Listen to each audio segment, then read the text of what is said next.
Leio, então, para você, do Evangelho do poeta João, o capítulo 6, versos 41 a 59, para dizer que Jesus desafia a razão. Acompanhe-me, por favor, então, na leitura que agora farei. João 6, 41.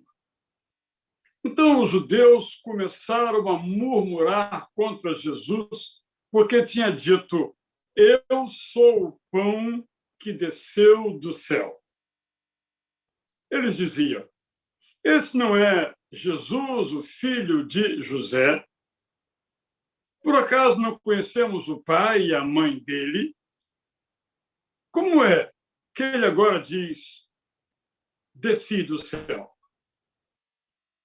Jesus respondeu: não fiquem murmurando entre vocês. Ninguém pode vir a mim se o Pai que me enviou não o trouxer, e eu o ressuscitarei no último dia. Está escrito nas Escrituras, e todos serão ensinados por Deus. Portanto, todo aquele que ouviu e aprendeu do Pai, esse vem a mim. Não que alguém tenha visto o Pai, a não ser aquele que vem de Deus. Este já viu o Pai. Em verdade, lhes digo, quem crê em mim tem a vida eterna. Eu sou o pão da vida. Os pais de vocês comeram o maná no deserto e morreram.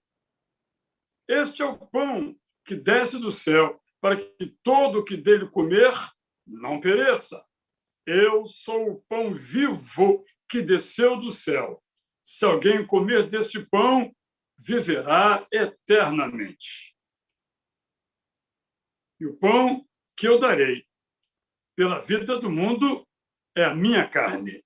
Então os judeus começaram a dizer entre si: como é que este pode nos dar a sua própria carne para comer? Jesus respondeu: em verdade lhes digo que se vocês não comerem a carne do Filho do Homem e não beberem o seu sangue, não terão vida em vocês mesmos.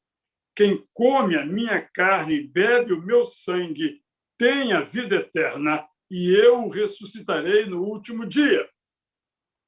Pois a minha carne é verdadeira vida, comida, e o meu sangue é verdadeira vida, bebida. Quem come a minha carne e bebe o meu corpo permanece em mim e eu permaneço nele. Assim como o Pai que vive me enviou, e igualmente eu vivo por causa do Pai, também quem de mim se alimenta viverá por mim. Este é o pão que desceu do céu, em nada semelhante àquele que os pais de vocês comeram, e mesmo assim morreram. Quem comer esse pão viverá eternamente. Verso 59. O narrador, então, conclui: Jesus disse estas coisas quando ensinava na sinagoga de Cafarnaum. Eu preciso explicar algumas partes deste texto para que nós nos aprofundemos nele. Primeiramente, nos versos 41 a 42, depois em outros lugares também, nós temos a menção aqui a judeus. Obviamente, de imediato, imaginamos que os judeus são todos os descendentes de Abraão, são os judeus como hoje os conhecemos e que têm a sua vida desde então, sobretudo a partir da diáspora na Babilônia, quando então passaram a ser chamados de judeus, antes eram hebreus. No entanto, o evangelista João não se refere aqui à totalidade dos judeus. No grego, iodaios, quer aqui, neste caso, dizer que são os judeus tradicionalistas, que se opunham a Jesus e talvez tivessem vindo de Jerusalém para vigiarem aquele novo profeta que pregava em Cafarnaum.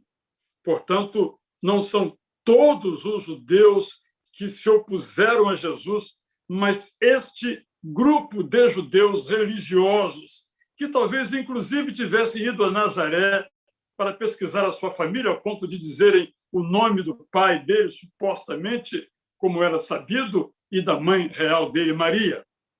Então, com a sua pesquisa e também ouvindo as pessoas em Cafarnaum, perceberam que Jesus era uma pessoa real, humana, normal, mas apenas humana. Nada havia nele que indicasse uma procedência direta do céu. Nos versos 43 a 45, Jesus afirma que ninguém pode vir a ele se o Pai não o enviar. Daqui, inclusive, alguns derivam a doutrina da predestinação, segundo a qual Deus predestina algumas pessoas para a salvação. Mas nós não temos aqui esta afirmativa. O que Jesus está dizendo é que aqueles religiosos, chamados pelo autor João de judeus, não seriam salvos enquanto não entendessem que a salvação é oferecida gratuitamente pela graça, não pelos humanos esforços como faziam, e a aceitassem. Então, aceitando a graça, seriam salvos. Esse é o sentido aqui desta palavra. No verso 46, temos a afirmação de Jesus, segundo o qual o Pai é invisível, mas pode ser visto através dele, Jesus, e quem então via o Filho, via o Pai. Nos versos 47 a 50, Jesus se mostra superior ao maná. Todos nós sabemos que, durante a peregrinação no deserto, em direção à Terra Prometida, os hebreus, não eram judeus, como eu disse, judeu é um termo a partir do século V a.C., eram israelitas ou hebreus, o termo empregado, se alimentaram dos recursos divinos que Deus mandava, que era o maná a cada manhã, que enchia o solo e era então recolhido. Mas aquele maná se estragava. Houve até uma experiência em que alguns, talvez por excesso de precaução ou, quem sabe, guludice mesmo, recolheram mais maná do que precisavam para aquele dia. E o maná ficou inútil, estragou, deu bicho. Nos versos 51 a 56, nós temos essa afirmativa de Jesus: eu sou o pão da vida, eu sou o pão da vida, ou eu sou o pão vivo. Ao longo do Evangelho de João, nós encontramos Jesus 7 vezes usando essa expressão, eu sou, que mostra claramente a conexão dele com eu sou, quando Deus se apresenta a Moisés e Moisés pergunta, quando eu chegar lá diante do faraó, eu direi que Deus me mandou. E Deus diz a ele, diz apenas que eu sou e enviou. Jesus usa esse mesmo termo para si, não hebraico, mas em grego, aqui, e ele diz, então, eu sou 7 vezes. O primeiro é este, eu sou o pão da vida, no capítulo 6, versos 35, 48, 51. Mas há outras expressões no mesmo evangelho sobre o eu sou Jesus se apresentando, então, como a luz do mundo. Eu sou a luz do mundo. João 8:2.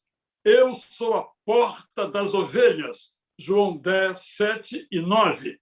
Eu sou o bom pastor. João 10:11 e 14.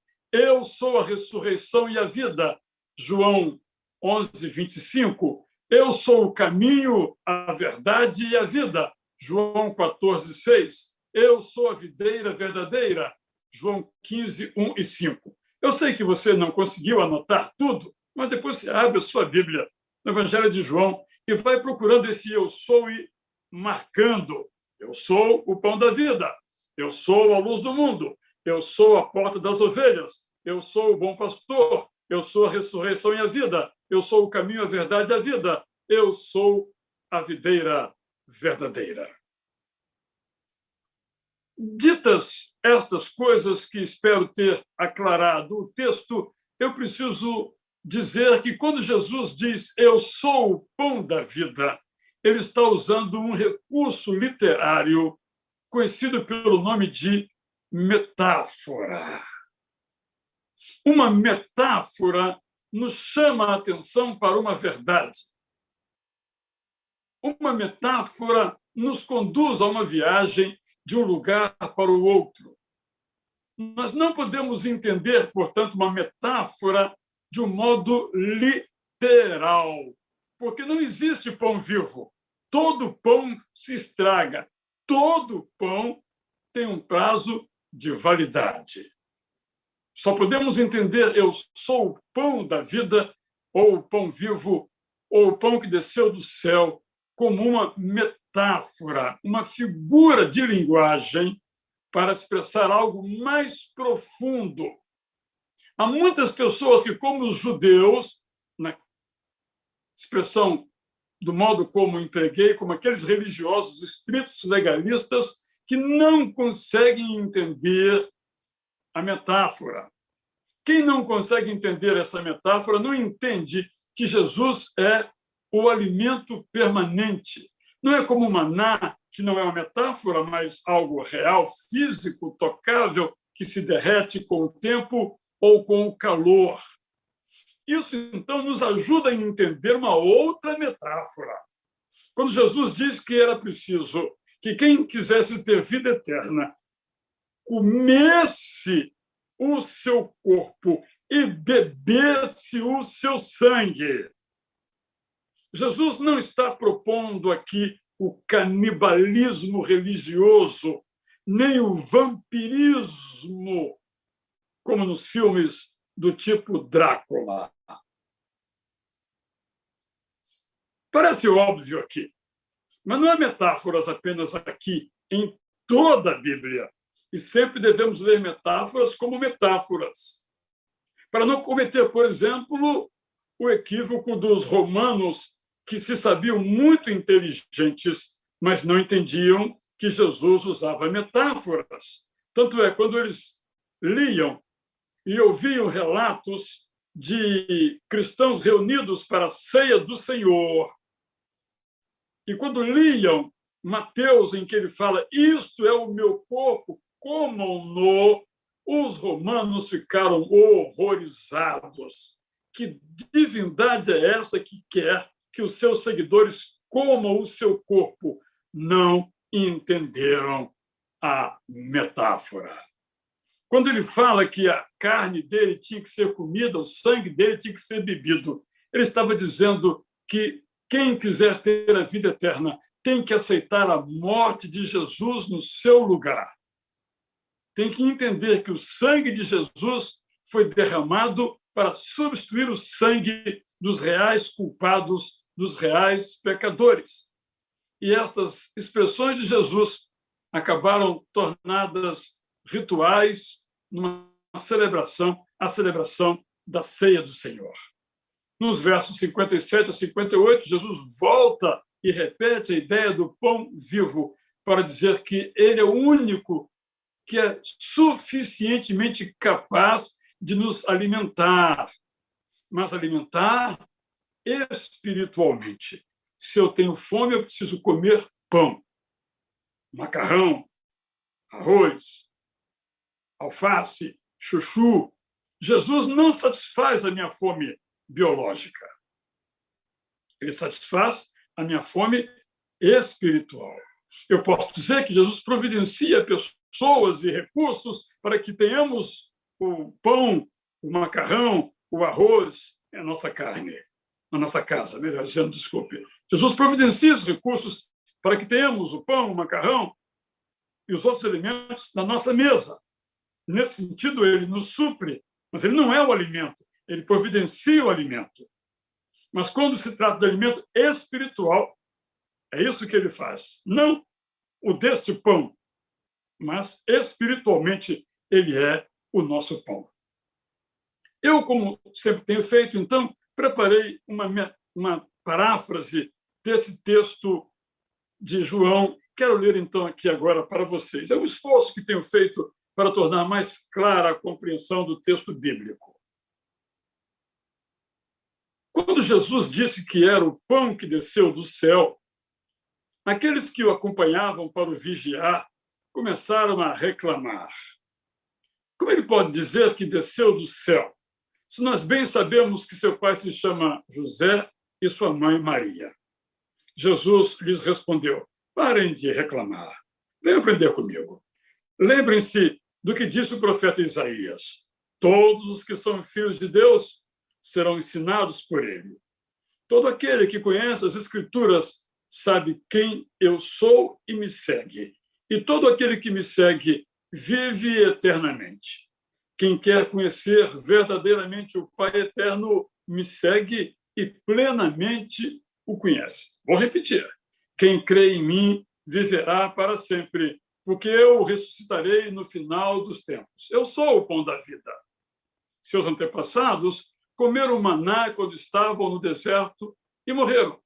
O mesmo não acontece com quem come o pão vivo que desceu do céu. Eu sou esse pão vivo. Quem o comer não morrerá espiritualmente, porque viverá para sempre. Eu me ofereço como carne para ser comida pelos seres humanos para que possam viver plenamente. A discussão continuou. A pergunta que faziam era: será que ele vai dar sua própria carne para comermos? Isso não faz nenhum sentido. Jesus respondeu: não há outro jeito. Se vocês não comerem a minha carne e não beberem o meu sangue, não terão vida. Quem comer minha carne e beber meu sangue terá vida eterna, porque eu o ressuscitarei no final dos tempos. Eu sou a melhor comida e a melhor bebida. Quem come minha carne e bebe meu sangue se une a mim e eu a ele. Meu Pai está vivo e me enviou. Eu vivo por causa dele. Quem tem comunhão comigo viverá para sempre. Eu sou o pão que desceu do céu. Eu sou um pão muito diferente daquele que seus antepassados comeram e morreram. Porque quem come o pão vivo que sou eu, vive para sempre. Jesus ensinou essas coisas na sinagoga de Cafarnaum. Eu quero, então, aplicar toda essa epígrafe, todo esse conjunto de versículos que lemos agora, do verso 51 ao 59. Amamos a razão, mas tudo que Jesus diz nessa perícope é um desafio à razão. Descer do céu, ser pão, oferecer sua carne. Descer do céu é sobre a origem de Jesus. Ele é Deus, como o Pai e o Espírito Santo. E junto com o Pai e o Espírito Santo, Jesus reinava absoluto a partir do céu. Mas ele abriu mão de sua divindade e viveu, sendo ao mesmo tempo plenamente divino e plenamente humano quando viveu entre nós. Não havia nenhum exemplo disso na história de Israel. Entre os gregos, havia algo próximo. Eram pessoas híbridas, um misto de divindade e de humanidade, segundo a mitologia dos gregos. Mas Jesus, que não é um mito, era completamente divino e completamente humano. Amamos a razão, mas a razão não nos ajuda a entender isso. Só a fé nos leva a crer e aceitar que Jesus é tão Deus quanto o Pai e o Espírito Santo. Ser pão vivo é ser como o maná que caía do céu para alimentar o povo. Ser maná era ser a bênção divina para abençoar o povo com alimento, mas alimento que não perecia. Mas alimento que perecia. O maná fora depois colocado na Arca da Aliança, mas o tempo derreteu. Jesus, então, é diferente, um desafio à nossa razão, Compreendemos o maná se derreter e perecer, mas não compreendemos Jesus como pão vivo que tem validade eterna. À luz da razão, precisamos crer. Oferecer sua carne é oferecer sua própria vida. Quando Jesus oferece a sua carne, ele oferece a sua própria vida. Carne aqui é uma metáfora para a vida. Quando ele oferece a sua carne para a vida, o perdão é oferecido e a vida, então, a vida eterna começa. Quando lemos o Antigo Testamento, nós vemos que o sacrifício, como sangue de animais derramado, perdoava. Mas todo ano tinha que ser feito. A cada semana também tinha que ser feito, a cada sábado. Mas agora, o sangue de Jesus é um sacrifício oferecido que nos perdoa de uma vez por todas, definitivamente. Não é para a razão entender como pode alguém morrer no lugar do outro tão plenamente assim.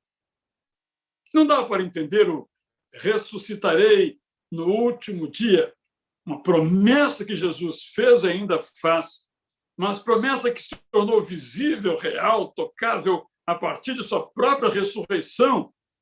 Todos que são seguidores de Jesus, todos que foram seguidores de Jesus, todos que ainda serão seguidores de Jesus, a promessa é essa: no último dia eu o ressuscitarei. E a própria ressurreição de Jesus é uma demonstração de que essa verdade, além da razão, aconteceu e vai acontecer.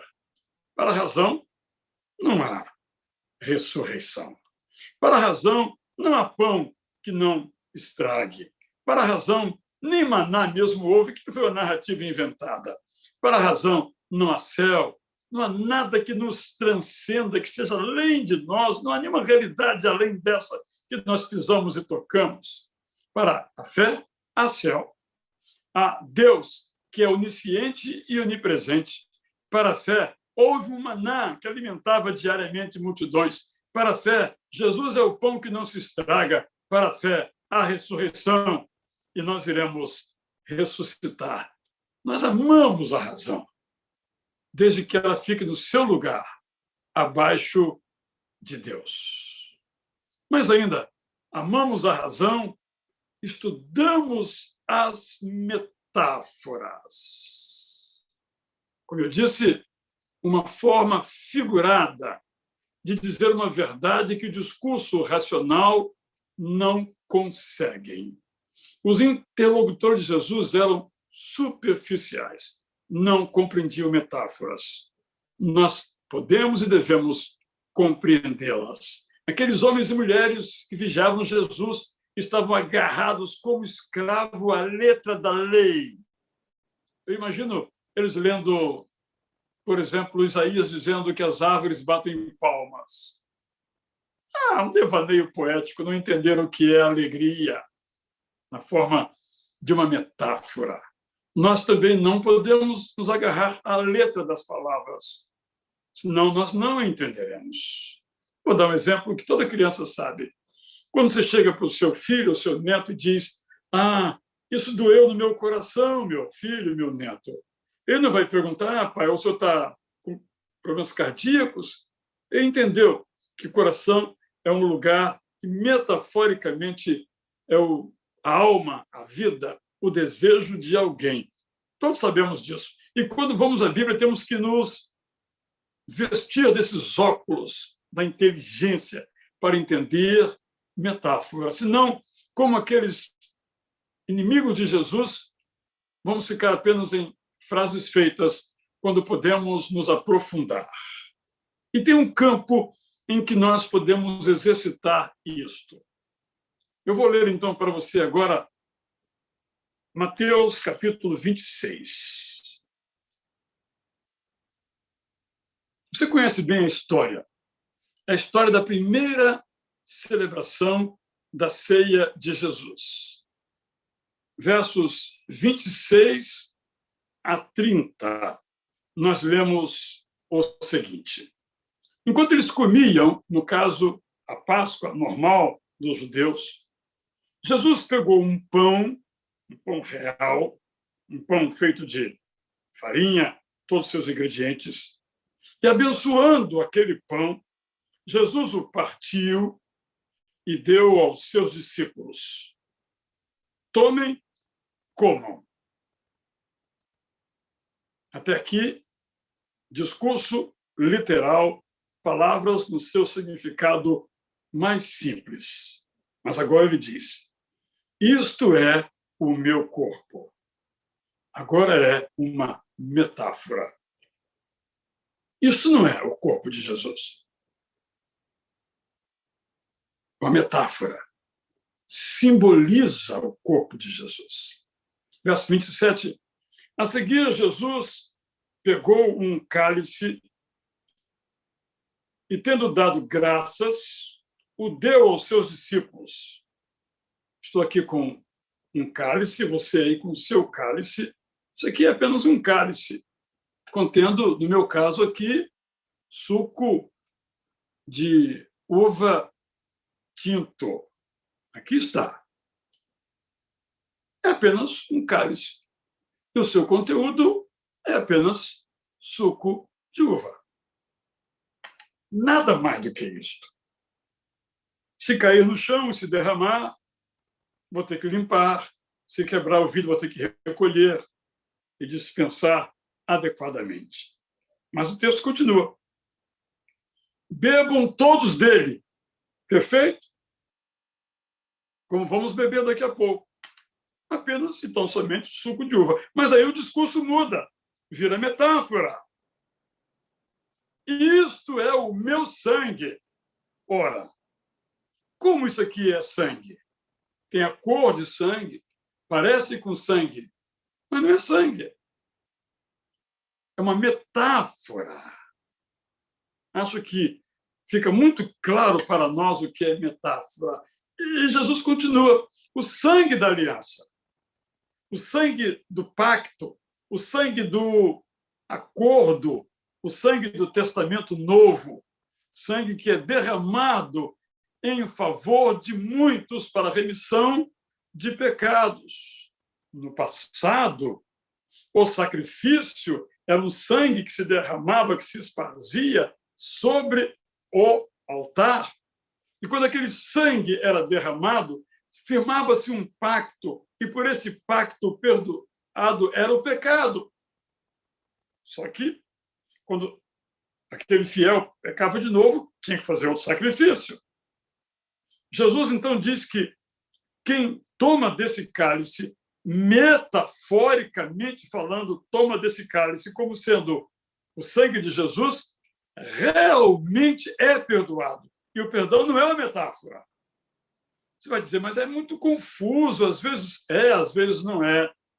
Temos que usar a razão. Eu não posso dizer que esse suco de uva é outra coisa senão suco de uva, ou que esse pão é outra coisa que não pão, mas ele simboliza.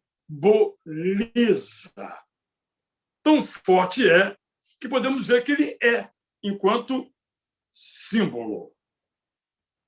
Digo a vocês que, desta hora em diante, verso 29, nunca mais beberei, eu, Jesus, nunca mais beberei da videira, isto é, da parreira, do fruto que tem nela. Observe também que Jesus usa a linguagem poética. Em vez de ele dizer nunca mais vou tomar uva, ou beber suco de uva, ou vinho, ele diz nunca mais beberei fruto da videira. Uma forma. Jesus é assim, poeta. Até aquele dia, de novo, a imagem poética, até aquele dia, ele não fala juízo final, dia da minha volta, fim do mundo, até aquele dia. Porque os seus ouvintes sabiam que em todo o Antigo Testamento, em toda a literatura do Antigo Testamento, dia, quando colocado nesse contexto, é sobre a volta de Jesus para os cristãos ou para os hebreus, a manifestação do poder de Deus julgando todos os povos. Até aquele dia em que beberei com vocês o vinho novo no reino do meu Pai. É a maneira de dizer, até nos encontrarmos outra vez no céu e vamos lá fazer uma festa celebrando com um vinho novo, radicalmente diferente, um vinho que não perece, um vinho que não se estraga. E tendo cantado o hino, saíram para o Monte das Oliveiras. Como discípulos de Jesus, ó ignorantes latinos da antiguidade, nós comemos o pão, mas não comemos literalmente o corpo de Jesus. Bebemos o vinho como os discípulos de Jesus, aqueles apóstolos, simbolicamente, mas não bebemos o sangue literalmente de Jesus. Alguns têm feito confusão, daí, inclusive, uma doutrina chamada transubstanciação, segundo a qual, todas as vezes em que o sacerdote agradece pelo pão, daí a palavra em grego eucaristel ou eucaristia, esse pão se transforma no corpo todas as vezes. Nós não cremos nisso. Nós cremos que esse pão, quando nós o tomamos como culto ao nosso Deus, ele nos lembra, porque ele é o símbolo do corpo real do Filho de Maria, que foi entregue em nosso lugar. Quando tomamos esse cálice não se transforma no sangue de Jesus. Esse cálice contém o vinho que nos recorda o que Jesus fará por nós, simboliza a vida que há em Jesus. Se eu fosse resumir tudo esse conjunto de versículos, esta perícope, não epígrafe, como falei no começo, mas perícope, que é um conjunto de versos que formam a unidade, eu resumiria só numa linha. Quando participamos da ceia do Senhor, nós nos alimentamos espiritualmente de Jesus. Mas é preciso dizer que nós não nos alimentamos espiritualmente de Jesus apenas quando participamos da ceia do Senhor. Nós nos alimentamos de Jesus quando nós o aceitamos como o pão vivo que desceu do céu, o sangue vivo derramado em nosso lugar. Quando nós aceitamos isto, a graça nos toma e passa a ser a música que os nossos lábios entoam, o compasso no qual nós andamos, a direção da nossa mente todos os dias, a convicção de que somos amados por Deus e a certeza que nossa vida aqui terá um fim biológico, mas nós vamos entrar naquele dia, disse Jesus, quando vamos comer o pão novo, o vinho novo, isto é, comunhão com Jesus. Duas palavras-chave: salvação pela graça e comunhão permanente com Jesus. Salomão Luiz Ginsburg traduziu uma letra de Werner de Letton Wiener, que claramente nos mostra quem é Jesus. E essa letra, de certo modo, apenas explica tudo aquilo que nós acabamos de ouvir. Depois que ouvirmos, vamos então tomar a ceia do Senhor.